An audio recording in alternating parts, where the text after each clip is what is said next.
காரைக்கால் மாவட்டத்தில் புதிதாக அமைக்கப்பட்டுள்ள போக்குவரத்து சிக்னல்களை புதுச்சேரி போக்குவரத்து துறை முதுநிலை காவல் கண்காணிப்பாளர் ஆய்வு செய்தார். புதுச்சேரி மாநிலத்தில் சேதமடைந்துள்ள போக்குவரத்து சிக்னல்களை அரசு சார்பில் 36 இடங்களில் அதிநவீன தொழில்நுட்பத்துடன் கூடிய போக்குவரத்து சிக்னல்களாக மாற்றம் செய்யப்பட்டது.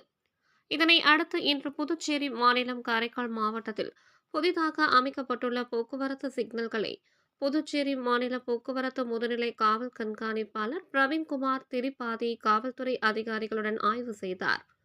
அப்பொழுது காரைக்கால் மாவட்டத்தில் போக்குவரத்து நெரிசல் ஏற்படாமல் இருக்க பல்வேறு ஆலோசனைகள் மேற்கொள்ளப்பட்டது.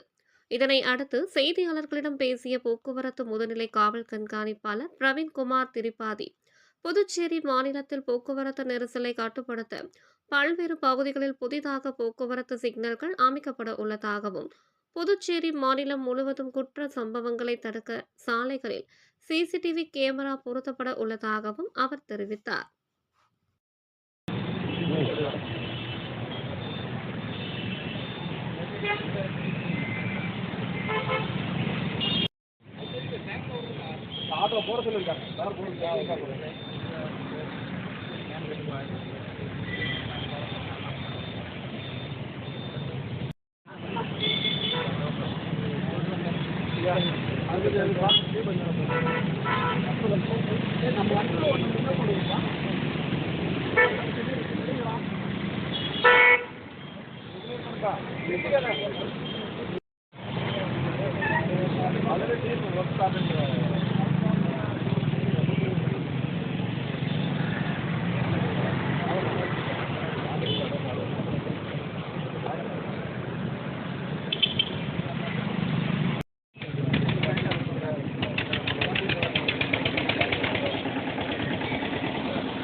ஆமா, காலையிலே வந்தேன். தெரியும்.